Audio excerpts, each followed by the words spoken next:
Muy bien. Empezamos entonces con las clases de gran panorama bíblico, Es muy interesante este tipo de clases porque a la final nos ayuda a tratar de entender lo que es un libro hermoso que se llama la Biblia. Ahora, si yo le preguntara a cualquiera de ustedes ¿qué es la Biblia?, ¿qué me podrían responder? Muy bien, eso es una definición, ¿verdad? Que muchos la conocemos, muchos la manejamos, pero a veces se nos olvida inclusive las implicaciones de lo que significa que es la palabra de Dios. Sin embargo, la Biblia, cuando nosotros le podemos preguntar a las personas qué es la Biblia, por lo general ellos entienden, bueno, la palabra de Dios es el libro sagrado de los cristianos, es un libro no común, ¿verdad? Uno de los libros más vendidos en la historia, ¿verdad? El primer libro impreso en la historia, ¿verdad? Son muchas cosas que podemos hablar acerca de la Biblia. Pero si yo en este momento, hermanos, yo les pregunto, ¿cuál es el tema principal de la Biblia? ¿Cuál es el tema de la Biblia? ¿Qué me podrían responder ustedes? Wow, muy bien, hermano, te felicito. Pero aunque sabemos que en la Biblia podemos entender o encontrar muchos temas, ¿cierto? Encontramos temas en cuanto a la iglesia, en cuanto a la salvación, en cuanto a Cristo, en cuanto al pueblo de Israel, en cuanto a los apóstoles, cómo podemos nosotros agradar a Dios. Son muchos temas, ¿verdad? Un abanico de temas por lo general que nosotros encontramos en la Biblia. Sin embargo, muchos de nosotros pensamos que la Biblia es un compendio de tantos temas que al final no podemos resumirlo en una sola cosa. Muchos han creído, muchos piensan que, bueno, la Biblia son las verdades de Dios, las grandes enseñanzas que Dios quiere que tú entiendas. Pues la verdad es que nosotros tenemos una realidad en nuestras vidas y es acerca de la ignorancia. Nosotros tenemos una gran ignorancia en lo que dice la Biblia en muchas cosas.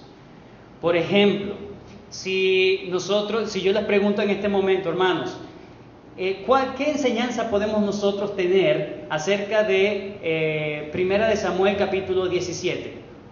¿Sí saben qué es Primera de Samuel capítulo 17, verdad?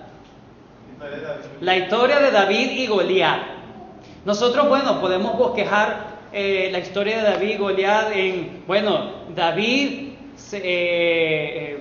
buscó enfrentar a un gigante. David derrotó a un gigante y David, Dios lo recompensó por haber derrotado a ese gigante, por ejemplo. Oye, usted podría decir, qué tremenda enseñanza. Los gigantes de nuestra vida.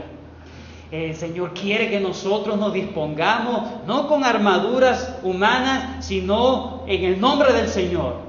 Y no solamente ir, sino realmente accionar en contra de esos grandes gigantes. ¿Qué grandes gigantes podemos encontrar en nuestras vidas?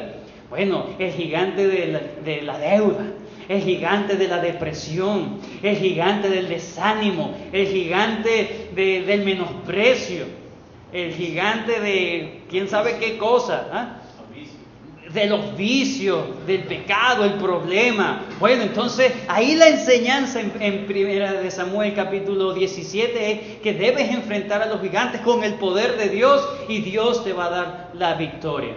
Podemos extraer una enseñanza así, ¿verdad que sí? ¿Estoy diciendo algo malo? No, realmente no una enseñanza en sí que está mal. Sin embargo, la Biblia no fue escrita para nosotros. ¿Ok? La Biblia no fue escrita para nosotros. La Biblia fue escrita para unas personas y obviamente esas enseñanzas implican en nuestro diario vivir también. Pero la Biblia no fue escrita para Venezuela, por ejemplo. Para ustedes, el siglo XXI. No. Él se escribió en un contexto, tiene unos parámetros originales que nosotros debemos entender para poder comprender realmente lo que dice las Escrituras. Podemos extraer muchas cosas, podemos extraer pinceladas con pinzas, cosas de la Biblia fuera de contexto y nosotros podemos hacer un gran argumento. Pero la importancia de no ignorar el tema y el mensaje principal de la Biblia es muy, muy importante. Muchas iglesias usan hoy en día la Biblia para hablar de cualquier tema, excepto de lo que realmente la Biblia quiere que nosotros podamos entender. Ahora, vamos a responder, en primer lugar, ¿qué no es la Biblia? Ya les voy a explicar eso. ¿Qué no es la Biblia?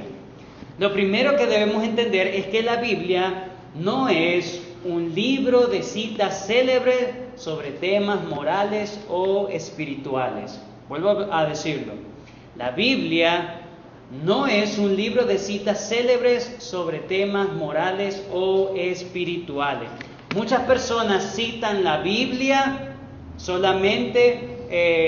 muchas personas citan a la Biblia, pero lo hacen en contextos aislados. Tengo estos dos ejemplos. Por ejemplo, el manual de Carreño. ¿Ustedes han escuchado el manual de Carreño?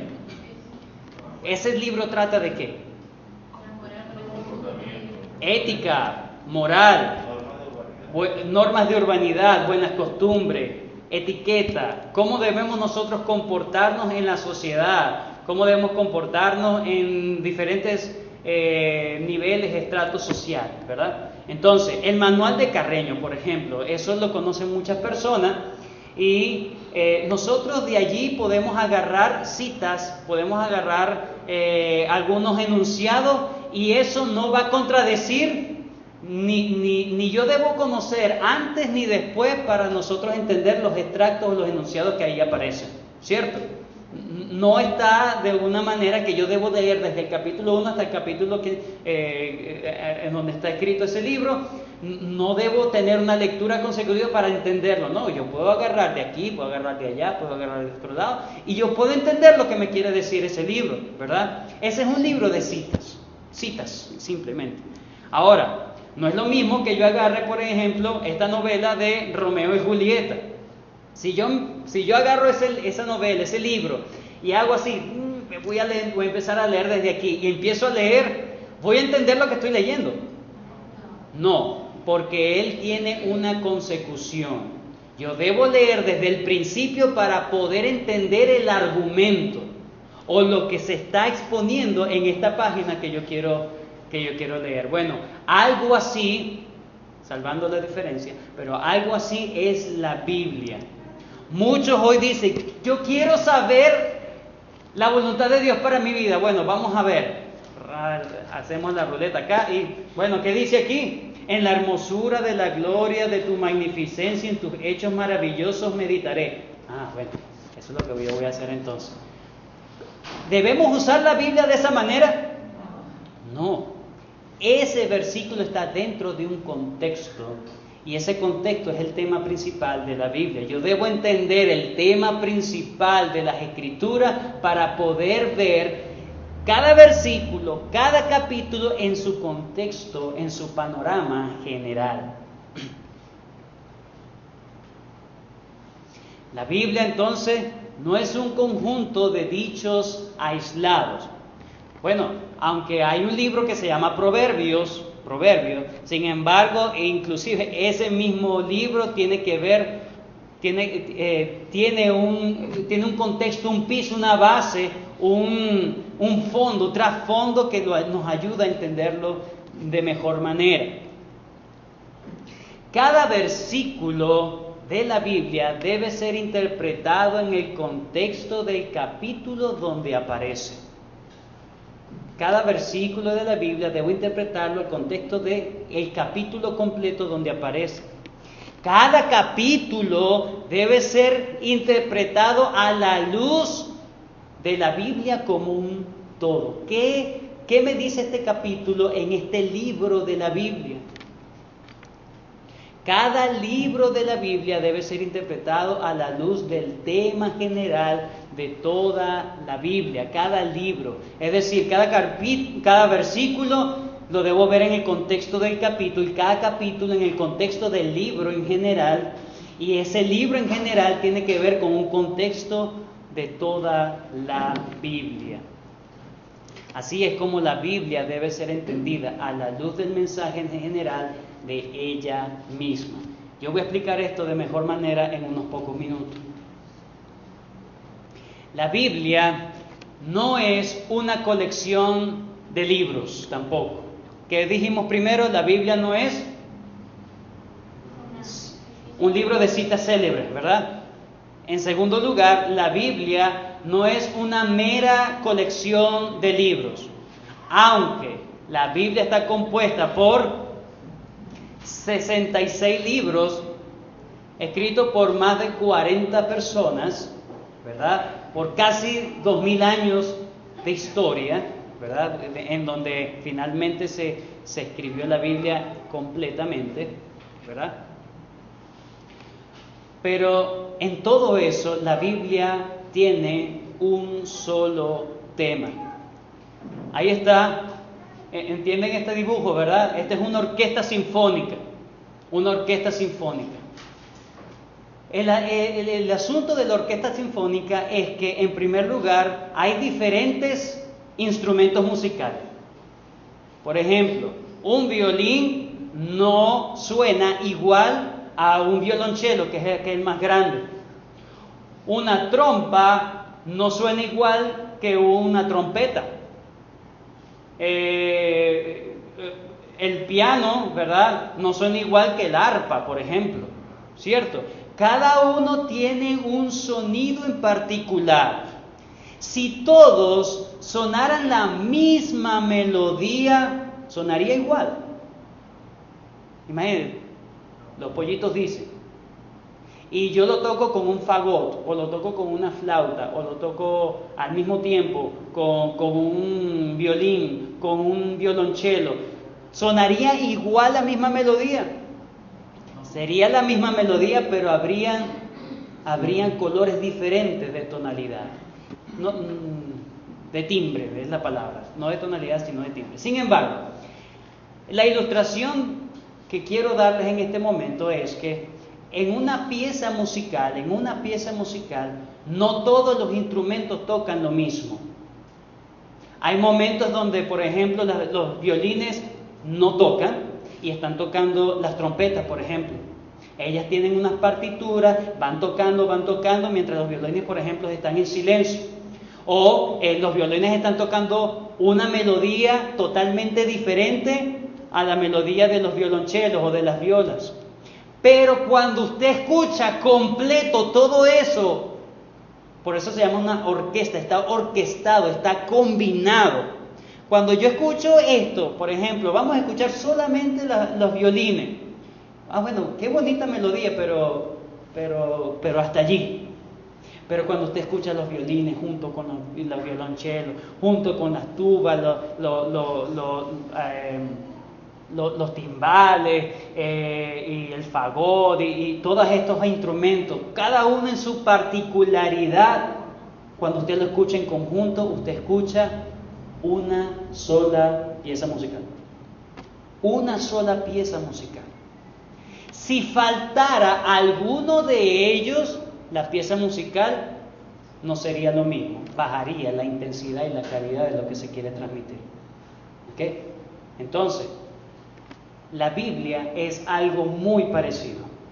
No todos tocan la misma melodía exactamente igual, pero todos en un compendio nos dan un mensaje en general. Un solo mensaje. La Biblia no te dice muchas verdades, la Biblia te dice una sola verdad. La Biblia te dice una sola verdad. Y no se contradice, sino que es algo majestuoso y hermoso. ¿Por qué podemos decir que es una sola verdad? Bueno, la Biblia dice que toda la Escritura fue inspirada por Dios. Es un libro divino. Veamos estos versículos. Segunda de Timoteo capítulo 3, versículo 16 dice: toda la Escritura es inspirada por Dios y útil para enseñar, para redarguir, para corregir, para instruir en justicia. ¿Qué parte de la Escritura es útil? Toda. ¿Qué parte de la Escritura nos enseña? Inclusive el libro de Números nos enseña. ¿Qué nos va a redarguir? Toda. ¿Qué nos va a corregir? Toda. Nada es de desechar en las Escrituras. Absolutamente nada. Porque como les digo, debes entender su contexto particular, pero al final cuando entiendes eso vas a entender mejor el panorama completo. Una sola historia. La palabra inspirada significa soplada. Dios, lo que significa es que Dios sopló la Escritura a través de muchos hombres y sin anular la singularidad o la personalidad de los autores bíblicos, sin embargo, el sonido que salió por el instrumento fue perfecto en todas las ocasiones. ¿Por qué podemos decir que no se anularon las personalidades? Mateo escribió como Mateo. Pablo escribió como Pablo. No escribió como Elías. ¿Verdad? No es que vino un espíritu. No. Él escribió con toda su conciencia, su personalidad, su particularidad, su lenguaje, su manera de entender el asunto. Escribió. Pero todo fue soplado por Dios. Eso es un misterio. Eso no lo puedo explicar de manera satisfactoria, sí, esa es la palabra. Pero nosotros entendemos que todo, imagínense, más de 40 personas colocándose de acuerdo para hablar de un solo tema es imposible. No solamente más de 40 personas para hablar de un solo tema, sino en una separación de más de 1500 años, donde muchos de ellos ni se conocieron. ¿Cómo es posible? Dios sopló eso. Dios usó a estos instrumentos. ¿Recuerdan la ilustración anterior? Los hombres fueron instrumentos en las manos de Dios, donde Dios sopló y salió lo que Él quería que nosotros pudiésemos entender. Segunda de Pedro, capítulo 1, versículo 19 al 21, dice la palabra de Dios. Tenemos también la palabra profética más segura, a la cual hacéis bien en estar atentos como una antorcha que alumbra en lugar oscuro, hasta que el día esclarezca y el lucero de la mañana salga en vuestros corazones.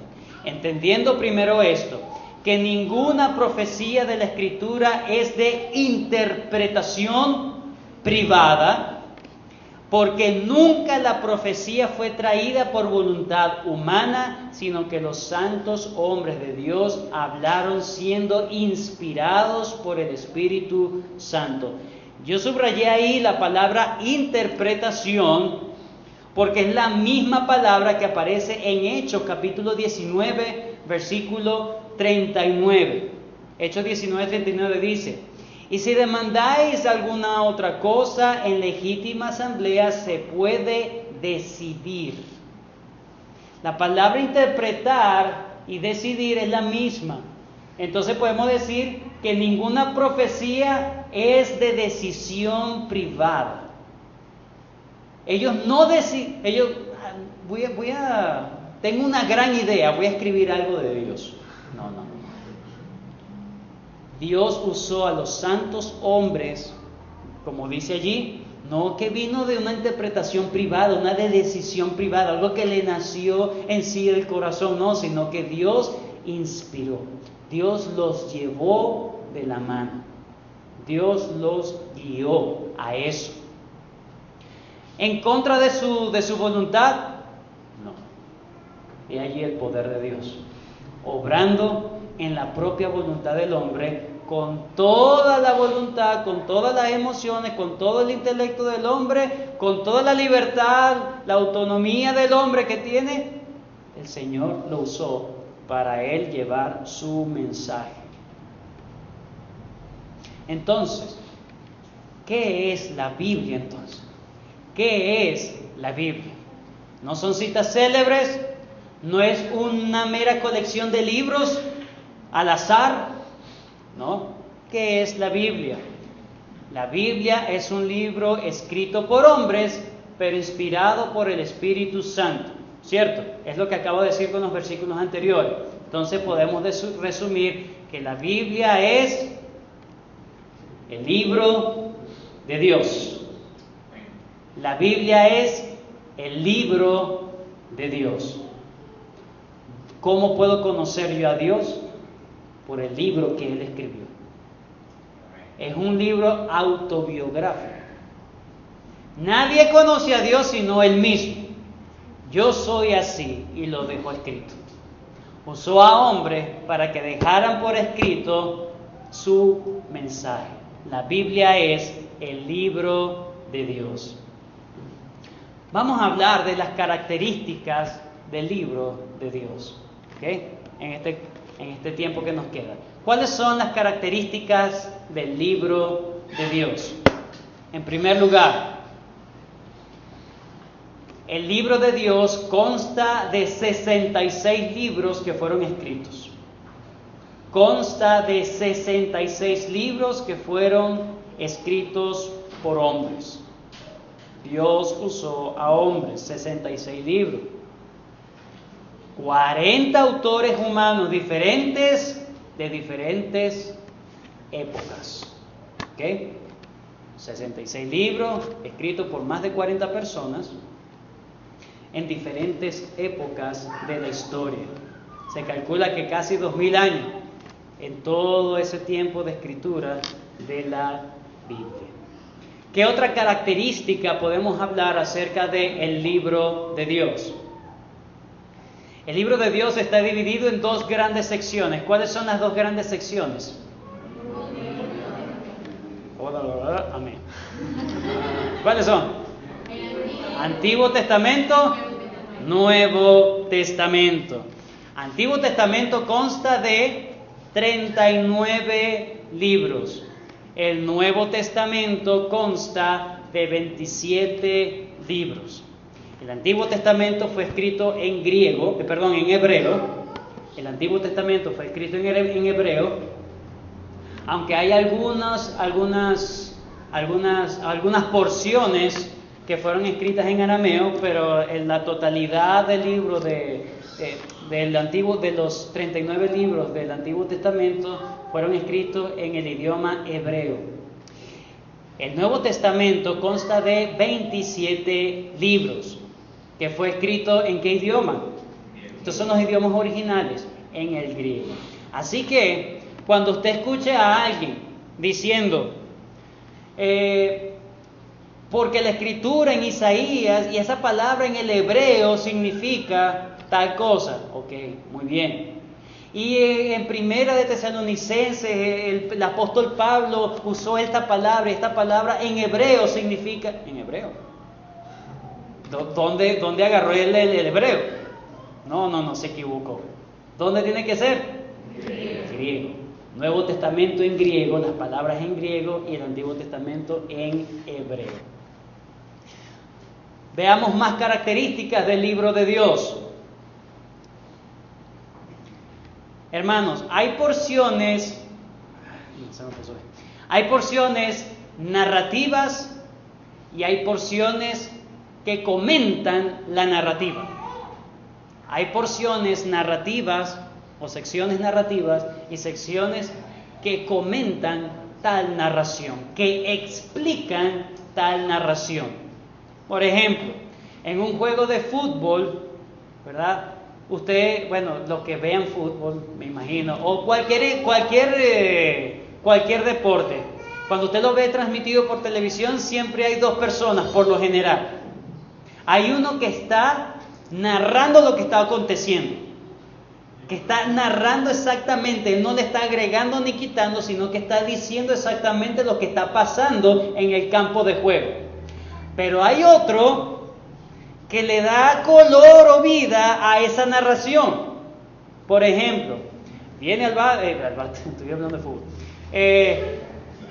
Viene tal jugador y empieza y hace una gambeta y tira al arco y se fue la pelota. Esa fue la narración, eso fue lo que ocurrió en ese momento. Luego llega el comentarista, bueno, tal jugador por lo general siempre dispara al arco tantas oportunidades, por lo general hierra tantas veces, pero también es una persona que acierta tantas oportunidades. Eso no está ocurriendo en el partido, pero es una explicación de lo que está ocurriendo, porque este hombre está chutando tanto al arco. Entonces, la Biblia es así. Hay momentos donde solamente ves una narración,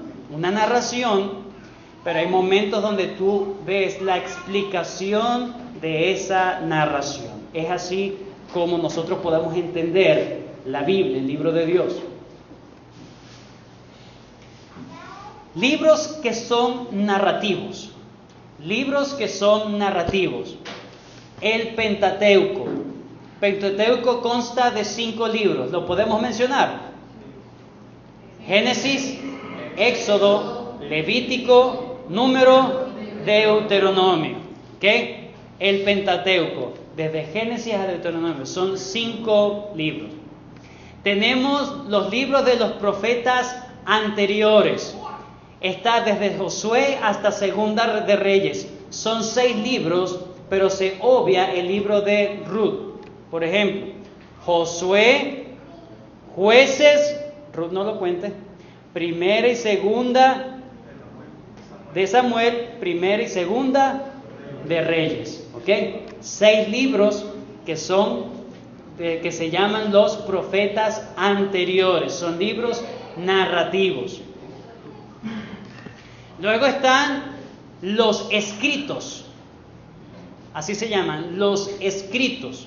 Son 6 libros también, y allí contamos el libro de Ruth. ¿Okay? Sería Ruth, pero también está Esdras, Nehemías. Me equivoqué aquí. Crónicas también.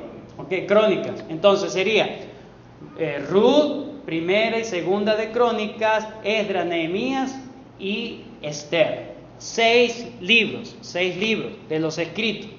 Seguimos. Están los 4 evangelios. ¿Cuáles son los 4 evangelios? Mateo, Marcos, Lucas y Juan. Ok. Tarea para el próximo domingo. Aprenderse de memoria los libros de la Biblia. En orden. Ok. Vamos a preguntar. Muy bien, los evangelios, Mateo, Marcos, Lucas y Juan. También está Hechos de los Apóstoles, que consta de un solo libro, es pura narrativa. Es narrativa, claro, podemos agarrar enseñanza de allí, pero debemos entender que allí lo principal es narrar lo que estaba aconteciendo. Para eso debemos conocer el contexto cultural, político, social, económico en que se escribió ese libro. Y está el libro de Apocalipsis. ¿Ok? El libro de Apocalipsis también se cuenta como un libro narrativo. Lo que pasa es que el libro de Apocalipsis está escrito en un lenguaje que se llama lenguaje apocalíptico. Lenguaje apocalíptico. ¿Cómo es el lenguaje apocalíptico? Tú usas símbolos y figuras para narrar algo, para decir algo.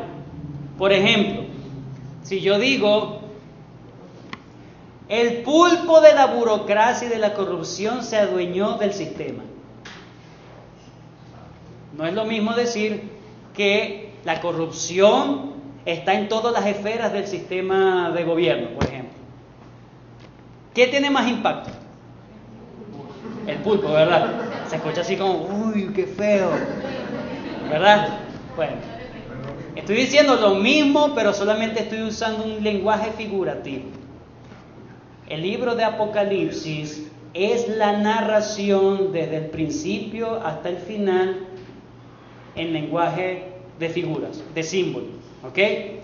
No solamente contiene el futuro, sino que contiene el pasado, el presente y el futuro. Toda la historia de la humanidad está contenida allí, pero tiene un solo tema, que es hablar acerca del Mesías. ¿Okay? Lo que pasa es que recuerden que lo aprendimos hace poco, Es un libro cíclico. No es cronológico, sino cíclico. Es decir, de tal porción a tal porción, está hablando de una cosa y luego la siguiente porción puede ser que quiera hablar lo mismo, pero ahora con otro tipo de lenguaje. Ok, bueno, eso lo vimos cuando estudiamos escatología. Muy bien, estos son los libros de narrativa. Ahora vamos a ver los libros que comentan. Los libros que comentan tales narraciones. Los profetas mayores y menores. ¿Cuáles son? ¿Lo podemos nombrar? Isaías, Jeremías, Lamentaciones no. Lamentaciones está en otra categoría.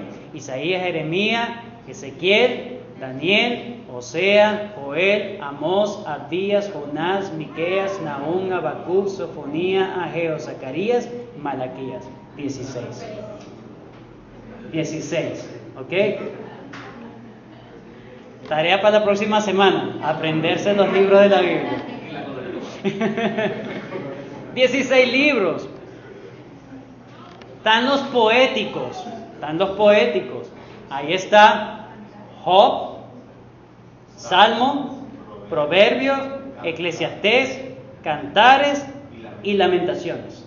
¿Okay? 6 libros poéticos. Y las cartas apostólicas. Lo podemos nombrar desde Romanos hasta Judas. Vamos. Romano, Primera y Segunda de Corintios, Gálatas, Efesios, Filipenses, Colosenses, Primera y Segunda los Tesalonicenses, Primera y Segunda Timoteo, Tito, Filemón, Hebreo, Santiago, Primera y Segunda de Pedro, Primera, Segunda y Tercera de Juan, Judas 21. ¿Ok? Las cartas apostólicas. Las cartas apostólicas, hermanos, es la interpretación de las narraciones del Antiguo Testamento. Es la interpretación. Cómo se interpreta el Antiguo Testamento a la luz de lo que Dios mismo, es decir, Dios mismo se interpretó a sí mismo. No se dejó sin interpretación. Bueno, crean lo que ustedes crean lo que ustedes quieran del Antiguo Testamento. No. El Señor dijo, lo que yo dije en el Antiguo Testamento es así, y se lo reveló a los apóstoles. Por eso es que nosotros podemos entender esa combinación entre el Antiguo y Nuevo Testamento. ¿Ok? Tarea para la próxima semana. Seguimos. Características del libro de Dios, la Biblia. Un solo libro con un solo autor. Por eso no le llamamos las Biblias, llamamos la Biblia. Un solo libro. Pero son 66, sí, pero es un solo libro. ¿Quién es el autor? Dios es el autor. Por lo tanto, debemos entender que la Biblia es la mente de Dios. Es la mente de Dios. Los autores humanos no fueron meros secretarios, ya lo dije anteriormente. El Corán, por ejemplo, Mahoma dice, o lo que se entiende, es que Mahoma recibió el Corán y él simplemente fue un secretario de lo que le dictaba el ángel Gabriel. ¿Okay? Es el libro sagrado de los musulmanes.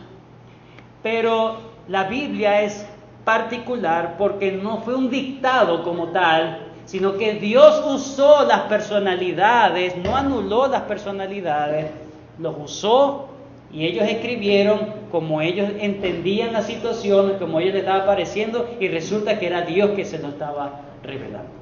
¿Okay? Entonces podemos hablar que es la mente de Dios. No solamente fueron meros secretarios o tipógrafos, ¿qué se llama? Mecánico, no fue algo mecánico, es lo que estoy queriendo decir. ¿Okay? Dios simplemente los usó. Voy a dar esta cita para que vean. Dice: una afirmación básica de la visión evangélica de la Biblia es que existe un solo Dios que se ha revelado a sí mismo mediante su palabra, la cual implica que Él es la autoridad suprema, puesto que Él es Dios. Este único Dios es consecuente con su carácter y su adhesión a la verdad de la cual Él es su autor. Es decir, todas las cosas que encontramos en la Biblia, podemos decir, ese es el carácter de Dios. Fuera de allí sería especular de cómo es Dios. Yo quiero conocer a Dios, Dios se te reveló por las Escrituras. Es la única manera, es la única manera. No es que las personas escribieron de Dios, ay, yo tengo un pensamiento hermoso de Dios, lo voy a escribir. No fue así. Ellos escribieron con las circunstancias, con las cosas, y Dios los estaba llevando a escribir lo que ellos querían, lo que Dios quería que ellos escribieran, con las palabras inclusive que Dios quería. No solamente es un solo libro con un solo autor, eso implica que es un libro con un solo tema. Dios no es Dios de confusión. Dios no es desordenado. Dios es ordenado y Dios tiene un tema en particular. ¿Cuál es el tema de todas las Escrituras? La Biblia abarca un panorama grande de estudios, podemos conocer muchas cosas, sin embargo, trata de un tema supremo que une toda la Biblia. Todos esos 66 libros, ¿cómo podemos entender la Biblia, todo el panorama de la Biblia, de los 66 libros, en un solo tema? Jesucristo y la salvación que Dios ofrece por medio de Él. Jesucristo y la salvación que Dios ofrece por medio de Él. Ese es el tema imperante en las Escrituras. Juan 5:39 y el 46 dice: escudriñad las Escrituras, porque a vosotros os parece que en ellas tenéis la vida eterna, y ellas son las que dan testimonio de mí. ¿Cuáles eran las Escrituras en ese momento que el Señor pronuncia esas palabras? No se había escrito el Nuevo Testamento, solo el Antiguo Testamento. Escudriñad las Escrituras, es decir, ¿dónde está el Antiguo Testamento? ¿Dice algo de Cristo? Sí, desde el principio, hermano. Desde el principio anuncia a Cristo. Versículo 46. Porque si creyeseis a Moisés, me creerías a mí, porque de mí escribió él. Moisés escribió de Cristo. Solamente debemos ¿qué? Escudriñar, ahondar, cavar, no quedarnos en la superficie, vamos a meternos como él. Lucas 24, 27 al 32 dice: y comenzando desde Moisés, este es el Señor Jesús con sus discípulos que iban camino de Emaús, el Señor Jesús se le presenta, ¿verdad? Ellos están muy tristes porque acaban de asesinar a su maestro. El Señor resucita y se les aparece, ellos no se dan cuenta que es el Señor Jesús. El Señor Jesús le dice: ¿qué están hablando? Y estos dos discípulos, no se mencionan los nombres, pero dice que estos dos discípulos le decían: pero Señor, usted no sabe lo que ha pasado en Jerusalén en estos días. Y el Señor Jesús dice: y comenzando desde Moisés, de las Escrituras, y siguiendo por todos los profetas, le declaraba en todas las Escrituras lo que de él decía. ¿De quién? Del Señor Jesús. Más adelante, en el versículo 32, el Señor Jesús, después que le ha predicado, después que le ha dicho que todas las Escrituras tienen que ver con Él, Él se va y ellos entienden que era la misma presencia de Jesús que estaba allí, le estaba enseñando. Y ellos dijeron y decían el uno al otro: ¿no ardía nuestro corazón en nosotros mientras nos hablaba en el camino y cuando nos abría las Escrituras? Porque estaban hablando del propio Maestro, de Jesús, de su Maestro, el que estaban conociendo, el que habían conocido. Lucas 24, 44 al 45 dice: y les dijo, estas son las palabras que os hablé estando aún con vosotros, que era necesario que se cumpliese todo lo que está escrito ¿de quién?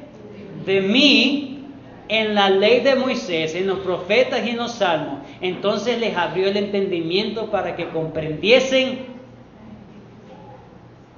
Ellos no sabían las escrituras, pregunto. Estos eran judíos. Ellos conocían bien lo que es las escrituras. Pero tuvo que llegar el Señor Jesucristo y abrirle el entendimiento para que vieran que todas las escrituras estaban hablando y se estaba haciendo referencia de Él mismo. De Él mismo. Hechos 3, 18 y 21 dice: pero Dios ha cumplido así lo que había antes anunciado por boca de todos sus profetas, que su Cristo había de padecer. En el 21 dice: a quien de cierto es necesario que el cielo reciba hasta los tiempos de la restauración de todas las cosas de que habló Dios por boca de sus santos profetas, que han sido desde tiempo antiguo. Entonces, desde tiempo antiguo ya el Señor había revelado a el Señor Jesucristo. Ya lo había estado revelando. Segunda de Timoteo 3:15. Y que desde la niñez, hablando Pablo a Timoteo, y que desde la niñez has sabido las sagradas escrituras, las cuales te pueden hacer sabio para la salvación por la fe que es en Cristo Jesús. Desde la niñez has sabido las sagradas escrituras. ¿Estaba escrito el Nuevo Testamento allí en tiempos de Timoteo? ¿De qué escritura se estaba refiriendo? El Antiguo Testamento, hermano. Y el Antiguo Testamento lo llevaba a conocer a Cristo. Lo llevaba a conocer a Cristo. Toda la Biblia nos habla de Él, de principio a fin. En el Antiguo Testamento, Dios apunta hacia Él, hacia Cristo, promete su venida en el futuro, y en el Nuevo Testamento, Dios proclama que en Él se cumplen todas esas promesas. Todas esas promesas. Pero la Biblia tiene un propósito particular. Un solo tema, un solo autor, pero ese tema está subordinado al panorama más grande que el Señor está mostrando. ¿Por qué Cristo vino? Para redimir a un pueblo. ¿Y qué significa eso? ¿Por qué Dios envió a su Hijo unigénito para redimir a un pueblo? ¿Cuál es el propósito de Dios con todo esto? ¿Simplemente rescatar gente y ya? ¿Cuál es el propósito? La Biblia te enseña el propósito de por qué habla tanto de Cristo. El propósito de la Biblia es mostrarnos el reino de Dios. Ese es el propósito de la Biblia. Que tú entiendas el reino de Dios. Ese es el motor principal de por qué las Escrituras hablan de Cristo, por qué se prometió a Cristo, por qué se le dio un pueblo a Cristo, y todas las cosas se cumplen en Cristo, por el reino de Dios. Ese es el telón de fondo de las Escrituras, el reino de Dios. ¿Por qué Jesús vino? ¿Por qué Jesús tuvo que venir al mundo a salvar a pecadores? Alguien dijo: Dios creó una creación perfecta. Este es un resumen de la Biblia, miren. Dios creó una creación perfecta.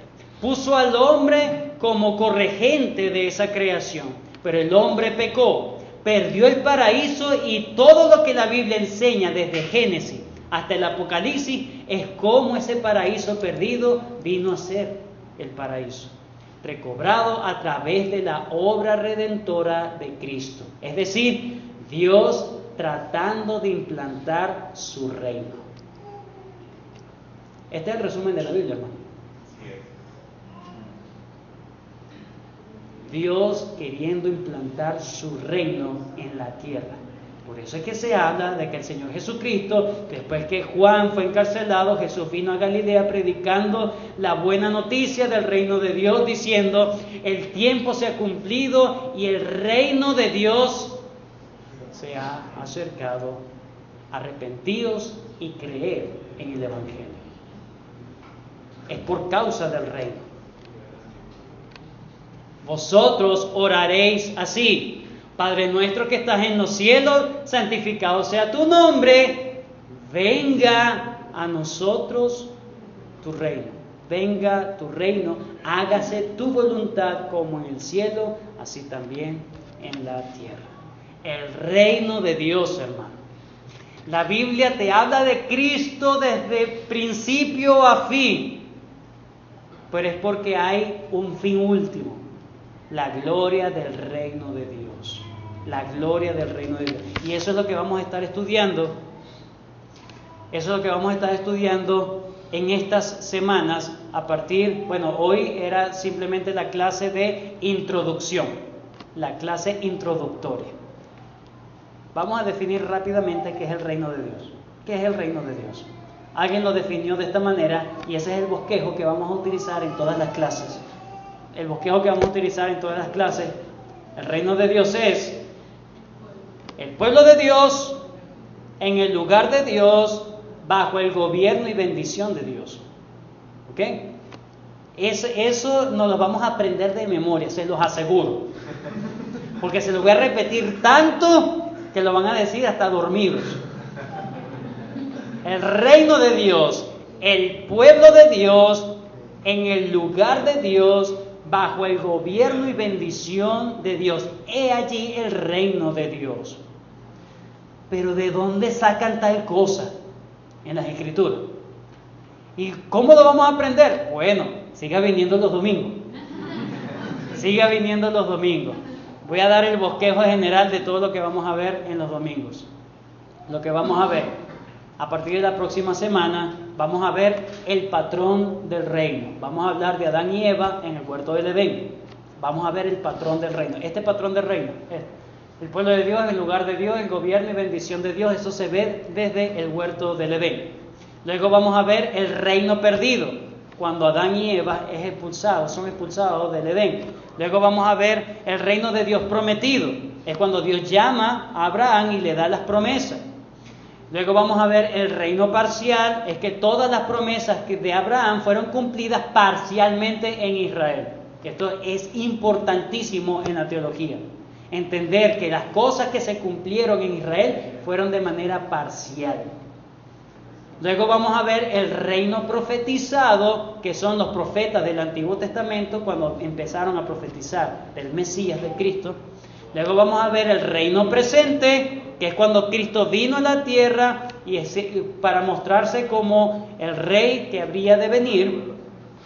Y el reino proclamado, dice, vamos a ver a los apóstoles y al Señor proclamando lo que ya Cristo hizo para nosotros, para que nosotros pudiésemos entrar en el reino. Y es lo que estamos nosotros ahorita, el reino proclamado. Y por último veremos el reino perfeccionado cuando Cristo regrese en gloria. Cuando Cristo regrese en gloria. Dos cosas para terminar. Jason Mayer dijo, la palabra de Dios es la más grande historia jamás contada. Su grandeza trasciende todas las historias en todo sentido, porque esta es la historia acerca de Dios, la persona más grande, escrita por Dios, el más grande autor. Piensa por un momento acerca de la historia de las Escrituras. Qué maravilloso es leer acerca del rey más grande persiguiendo la más grande de las causas, la gloria del Señor llenando la tierra, derrotando el más grande enemigo, Satanás, el pecado y la muerte, con el arma más grande, la misma palabra de Dios. ¿Quién es la palabra de Dios? Cristo, el Verbo. Termino con esto del pastor Sugel Michelin. Él dice, este libro es una historia de redención que Dios usa para llevar adelante su historia de redención. Este libro es la historia y el arma a través del cual Dios vence a sus enemigos para que sean parte de la historia. Es decir, esto nos da una historia para que nosotros podamos entender que nosotros podemos ser parte de esta historia. Es la historia que sirve de arma para la redención de nosotros. ¿Okay? Entonces,